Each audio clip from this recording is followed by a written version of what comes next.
बाळा, आमचीच आठवण काढत होतास ना, त्यामुळेच तर आम्ही प्रकट झालो.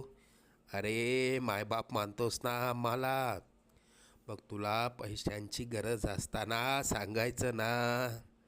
कोणापुढेही हात पसरू नकोस. लोक 2-4 हजारांची मदत करतीलही, पण तुझ्या मागे सर्वांना तुझी मजबुरी हसत सांगतील. आता तुला कोणापुढे हात पसरण्याची वेळच येणार नाही. तू आजपर्यंत भरपूर दुःख सहन केलंस. लवकरच तुझ्या रडक्या भाग्यात सुखाचे दिवस येतील. तुझ्या मनात असलेली इच्छा पूर्ण होऊन अक्कलकोटला पेढे घेऊन येणं होईल.